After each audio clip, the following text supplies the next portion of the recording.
Maternal and child health care. Various schemes for maternal and child care will be brought under one comprehensive program for synergy in implementation. Upgradation of Anganwadi centers under Saksham Anganwadi and Poshan 2.0 will be expedited for improved nutrition delivery, early childhood care and development. The newly designed U-Win platform for managing immunization and intensified efforts of Mission Indradhanush will be rolled out expeditiously throughout the country. Ayushman Bharat. Healthcare cover under Ayushman Bharat scheme will be extended to all ASHA workers, to all Anganwadi workers and helpers. Agriculture and food processing. The efforts of value addition in agriculture sector and boosting farmers' incomes will be stepped up. Pradhan Mantri Kisan Sampada Yojana has benefited 38 lakh farmers and generated 10 lakh employment. Pradhan Mantri Formalization of Micro Food Processing Enterprises Yojana has assisted 2.4 lakh SHGs and 60,000 individuals with credit linkages. Other schemes are complementing the efforts for reducing post-harvest losses and improving productivity and incomes. For ensuring faster growth of the sector, our government will further promote private and public investment in post-harvest activities, including aggregation, modern storage, efficient supply chains, primary and secondary processing and marketing and branding. Nano DAP. After the successful adoption of nano urea, application of nano DAP on various crops will be expanded in all agroclimatic zones. Atmanirbhar Oil Seeds Abhiyan. Building on the initiative announced in 2022, a strategy will be formulated to achieve Atmanirbharta for oil seeds such as mustard, groundnut, sesame, soya bean, and sunflower. This will cover research for high-yielding varieties, widespread adoption of modern farming techniques, market linkages, procurement, value addition, and crop insurance. Dairy development. A comprehensive program for supporting dairy farmers will be formulated. Efforts are already on to control foot and mouth disease. India is the world's largest milk producer with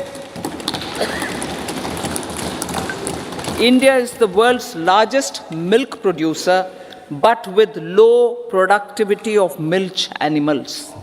The program will be built on the success of existing schemes such as Rashtriya Gokul Mission, National Livestock Mission, and infrastructure development funds for dairy processing and animal husbandry.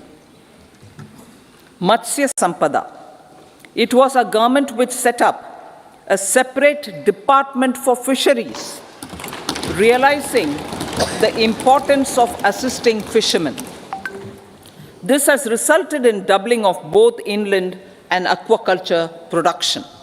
Seafood exports since 2013-14 has also doubled. Implementation of Pradhan Mantri Matsya Sampada Yojana will be stepped up to 1. Enhance aquaculture productivity from existing 3 to 5 tons per hectare. 2. Double exports to 1 lakh crore rupees, and 3. Generate 55 lakh employment opportunities in the near future. 5 integrated aqua parks will also be set up. Lakpati Didi.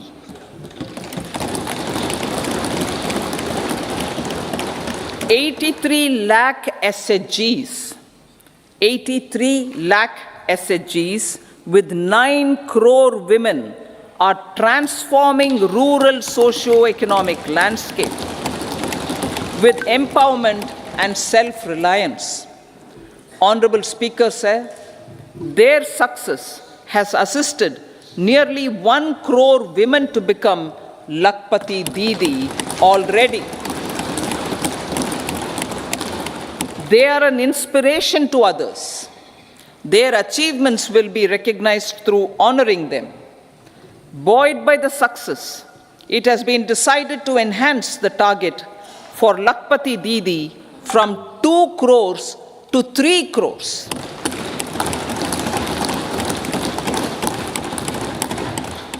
Technological changes, new age technologies and data are changing the lives of people and businesses.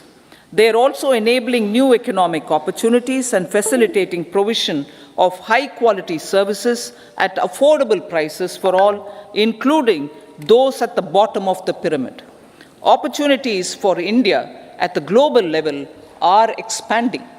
India is showing solutions through innovation and entrepreneurship of its people. Research and innovation for catalyzing growth, employment, and development. Prime Minister Shastri, Prime Minister Lal Bahadur Shastri gave the slogan of Jai Jawan, Jai Kisan. Prime Minister Vajpayee, Atal Bihari Vajpayee ji, made that Jai Jawan, Jai Kisan, Jai Vigyan. Prime Minister Modi has furthered that to Jai Jawan, Jai Kisan, Jai Vigyan, and Jai Anusandhan, as innovation is the foundation of development. For our tech-savvy youth, this will be a golden era. A corpus of 1 lakh crore rupees will be established with 50-year interest-free loan provided. The corpus will provide long-term financing or refinancing with long tenors and low and or nil. I repeat that sentence. The corpus will provide long-term financing or refinancing with long tenors and low or nil interest rates. This will encourage the private sector to scale up research and innovation significantly in sunrise domains. We need to have programs that combine the powers of our youth and technology.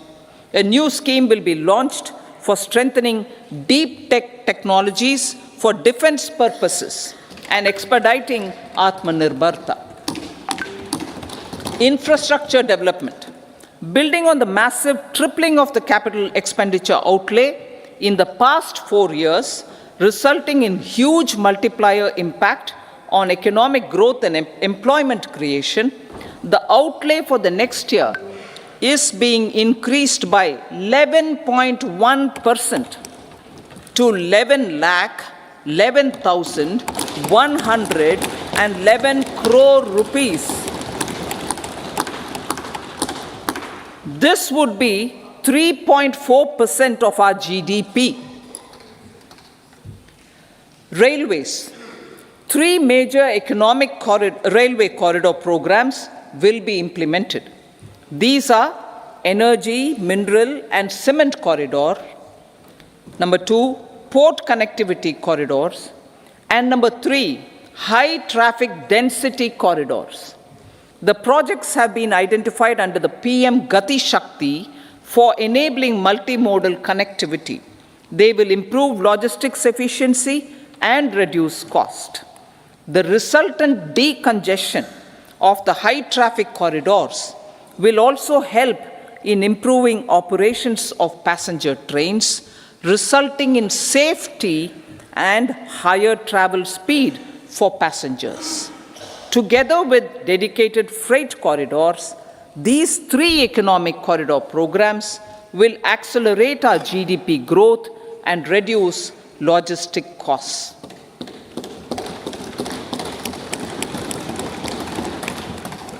40,000 normal rail bogies will be converted to Vande Bharat standards to enhance safety, convenience, and comfort of passengers. Aviation sector. The aviation sector has been galvanized in the past 10 years. Number of airports have doubled to 149. Rollout of air connectivity to Tier 2 and Tier 3 cities under UDAN scheme has been widespread. 517 new routes are carrying 1.3 crore passengers. Indian carriers have proactively placed orders for over 1,000 new aircrafts. Expansion of existing airports and development of new airports will continue expeditiously. Metro and Namo Bharat. We have a fast expanding middle class and rapid urbanization is taking place. Metro rail and Namo Bharat can be the catalyst for the required urban transformation. Expansion of these systems will be supported in large cities, focusing on transit-oriented development. Green energy. Towards meeting our commitment for net zero by 2070, the following measures will be taken. Viability gap funding will be provided for harnessing offshore wind energy potential for initial capacity of 1 gigawatt. Coal gasification and liquefaction capacity of 100 metric tons will be set up by 2030. This will also help in reducing imports of natural gas, methanol, and ammonia.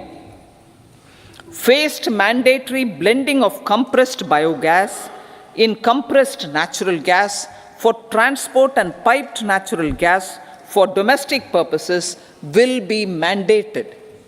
Financial assistance will be provided for procurement of biomass aggregation machinery to support collection. Electric vehicle ecosystem. Our government will expand this and strengthen the e-vehicle ecosystem by supporting manufacturing and charging infrastructure. Greater adoption of e-buses for public transport networks will be encouraged through payment security mechanism. Biomanufacturing and biofoundry. For promoting green growth, a new scheme of biomanufacturing and biofoundry will be launched. This will provide environment-friendly alternatives such as biodegradable polymers, bioplastics, biopharmaceuticals, and bioagri inputs. This scheme will also help in transforming today's consumptive manufacturing paradigm to the one based on regenerative principles. Blue Economy 2.0. For promoting climate resilient activities for Blue Economy 2.0, a scheme for restoration and adaptation measures and coastal aquaculture and mariculture with integrated and multi-sectoral approach will be launched. Comprehensive development of tourist centers. The success of organizing G20 meetings in 60 places presented diversity of India to global audience. Our economic strength has made the country an attractive destination for business and conference tourism. Our middle class also now aspires to travel and explore. Tourism, including spiritual tourism, has tremendous opportunities for local entrepreneurship. States will be encouraged to take up comprehensive development of iconic tourist centers, branding and marketing them at global scale. A framework for rating of the centers based on quality of facilities and services will be established. Long-term interest-free loans will be provided to states for financing such development on matching basis. To address the emerging fervor for domestic tourism, Honorable Speaker, sir, projects for port connectivity, tourism infrastructure, and amenities will be taken up on our islands, including Lakshadweep. This will help in generating employment also. Promoting investments. The FDI inflow during 2014 to 23 was $596 billion US, marking a golden era. That is twice the inflow during 2005 to 14. For encouraging sustained foreign investment, we are negotiating bilateral investment treaties with our foreign partners in the spirit of First Develop India. FDI is First Develop India. Reforms in the states for Vikasit Bharat. Many growth and development enabling reforms are needed in the states for realizing the vision of Vikasit Bharat. A provision of 75,000 crore rupees as 50-year interest-free loan is proposed this year to support those milestone-linked reforms by the state governments. Societal changes. The government will form a high-powered committee for an extensive consideration of the challenges arising from fast population growth and demographic changes. The committee will be mandated to make recommendations for addressing these challenges comprehensively in relation to the goal of Vikasit Bharat. Amrit Kal as Kartavya Kal. Our government stands committed to strengthening and expanding the economy with high growth and to create conditions for people to realize their aspirations. Honorable Prime Minister, in his Independence Day address to the nation in the 75th year of our Republic, said, and I quote, "We commit ourselves to national development with new inspirations, new consciousness, new resolutions as the country opens up immense possibilities and opportunities. It is our Kartavya Kal." Unquote. Every challenge of the pre-2014 era was overcome through our economic management and our governance. These have placed the country on a resolute path of sustained high growth. This has been possible through right policies, true intentions, and appropriate decisions.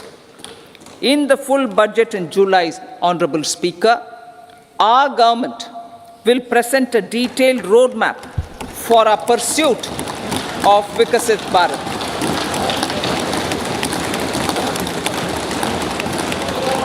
Revised estimates. Revised estimates of 2023-24. The revised estimate of the total receipts other than borrowings is 27.56 lakh crores of rupees, of which the tax receipts are 23.24 lakh crore rupees.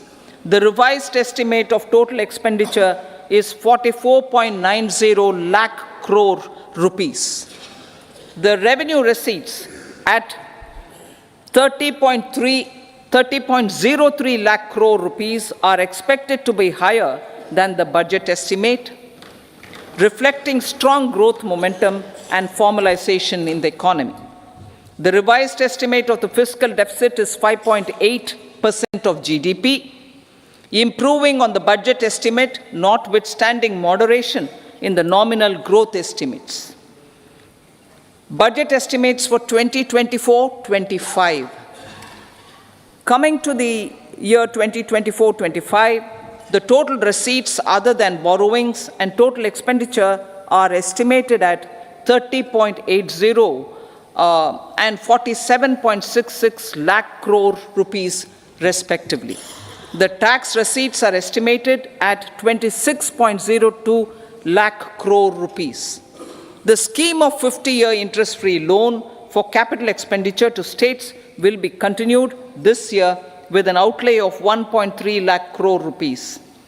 We continue on the path of fiscal consolidation, as announced in my budget speech of 2021-22, to reduce fiscal deficit below 4.5% by 25-26.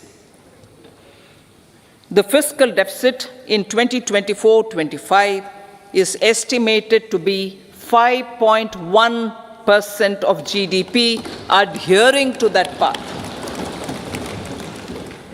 So the gross and net market borrowings through dated securities during 24-25 are estimated at 14.13 lakh crore rupees and 11.75 lakh crore respectively. Both will be less than that in 23-24. Now that the private investments are happening at scale, the lower borrowings by the central government will facilitate larger availability of credit for the private sector. Vote on account. I'll be seeking vote on account approval of the Parliament through the appropriation bill for a part of the financial year 2024-25. I will now move to part B. Honorable Speaker, sir, over the last 10 years, the direct tax collections have more than trebled and the return filers swelled 2.4 times. I would like to assure the taxpayers that their contributions have been used wisely for the development of the country and welfare of its people. I appreciate the taxpayers for their continued support. The government has reduced and rationalized tax rates. Under the new tax scheme, there is now no tax liability for taxpayers with income up to 7 lakh rupees, up from 2.2 lakh rupees in the financial year 2013-14.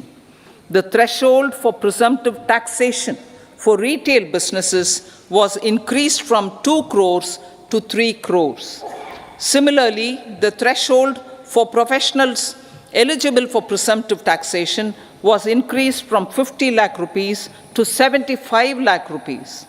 Also, corporate tax rate was decreased from 30% to 22% for existing domestic companies and to 15% for certain new manufacturing companies. Honorable Speaker, sir, in the last 5 years, our focus has been to improve taxpayer services. The age-old jurisdiction-based assessment system was transformed with the introduction of faceless assessment and appeal, thereby imparting greater efficiency, transparency, and accountability. Introduction of updated income tax returns, a new Form 26AS, and pre-filling of tax returns have made filing of tax returns simpler and easier. Average processing time of returns has been reduced from 93 days in the year 2013-14 to a mere 10 days this year, thereby making refunds faster. Indirect taxation. By unifying the highly fragmented indirect tax regime in India, the GST has reduced the compliance burden on trade and industry. The industry has acknowledged the benefits of GST.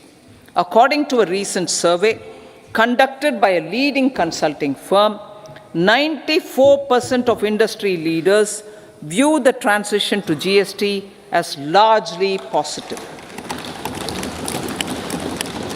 According to 80% of the respondents, it has led to supply chain optimization, as elimination of tax arbitrage and octroi has resulted in disbanding of checkposts at the state and city boundaries. At the same time, tax base of GST more than doubled and the average monthly gross GST collection has almost doubled to 1.66 lakh crores this year. States too have benefited. States' SGST revenue, including compensation released to states in the post-GST period of 2017-18 to 2022-23, has achieved a buoyancy of 1.22. In contrast, the tax buoyancy of state revenues from subsumed taxes in the pre-GST four-year period of 2012-13 to 2015-16 was a mere 0.72.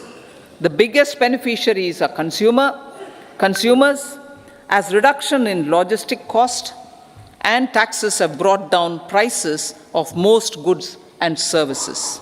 We have taken a number of steps in customs to facilitate international trade. As a result, the import release time declined by 47% to 71 hours at inland container depots, by 28% to 44 hours at air cargo complexes, and by 27% to 85 hours at seaports over the last 4 years since 2019, when the national time release studies were first started. Tax proposals. As for tax proposals, in keeping with the convention, I do not propose to make any changes relating to taxation and propose to retain the same tax rates for direct and indirect taxes, including import duties. However, certain tax benefits to startups and investments made by sovereign wealth or pension funds, as also tax exemption on certain income of some IFSC units, are expiring on 31/3/2024. To provide continuity in taxation, I propose to extend the date to 31/3/2025. Moreover, in line with the government's vision to improve ease of living and ease of doing business, I wish to make an announcement to improve taxpayer services. There are a large number of petty, non-verified, non-reconciled, or disputed direct tax demands, many of them dating as far back as 1962, which continue to remain on the books, causing anxiety to honest taxpayers and hindering refunds of subsequent years. Honorable Speaker, sir, I propose to withdraw such outstanding direct tax demands up to 25,000 rupees pertaining to the period up to financial year 2009-10 and up to 10,000 rupees for financial years 2010-11 to 2014-15. This is expected to benefit about 1 crore taxpayers. 1 crore taxpayers would benefit out of this. Economy then and now. In 2014, when our government assumed the reins, the responsibility to mend the economy step by step and to put the governance systems in order was enormous. The need of the hour was to give hope to the people, to attract investments, and to build support for the much-needed reforms. The government did that successfully, following a strong belief of nation first. The crisis of those years has been overcome, and the economy has been put firmly on a high, sustainable growth path with all-round development. It is now appropriate to look at where we were then. I repeat, it is now appropriate to look at where we were then till 2014 and where we are now, only for the purpose of drawing lessons from the mismanagement of those years. The government will lay a white paper on table of the House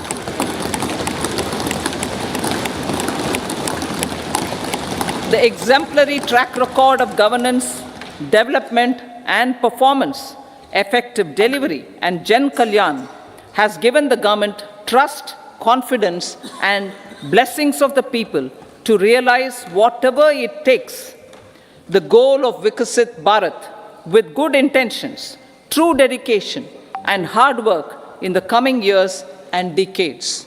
With this, Honorable Speaker, I commend the interim budget to this august House. Jai Hind.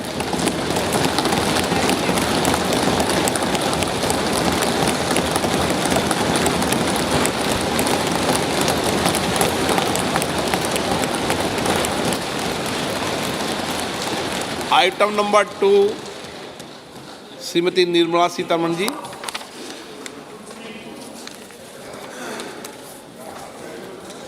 So, with your permission, I rise to lay on the table the following statements under Section 3(1) of the Fiscal Responsibility and Budget Management Act 2003, Medium-Term Fiscal Policy cum Fiscal Policy Strategy Statement and Macroeconomic Framework Statement. Item number 3 Shrimati Nirmala Sitharaman ji. Sir, with your permission, I rise to move for leave to introduce the Finance Bill 2024.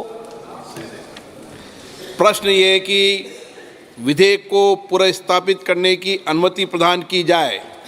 जो सदस्य इसके पक्ष में हाँ कहें, जो सदस्य विरोध में ना कहें। मेरे विचार में निर्णय हाँ वालों के पक्ष हुआ, हाँ वालों के पक्ष हुआ। माननीय मंत्री जी विधेयक को पुनर्स्थापित करें। Sir, I introduce the bill. सभा की कार्रवाई शुक्रवार दिनांक 2 फरवरी 2024 को प्राप्त 11 बजे तक के लिए स्थगित की जाती है।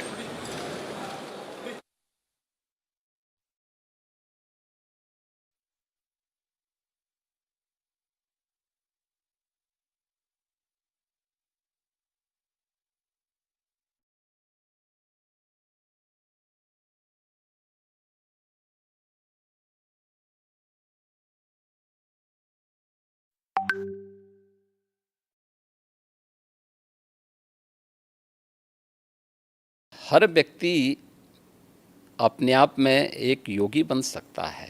अपने कर्मों से मैं भी भूखा ना रहूं, साधु ना भूखा जाए। हमारे यहाँ कोई ड्रेस कोड पॉलिटिक्स में नहीं है। सफ़ेद पोशाक पहने हुए तो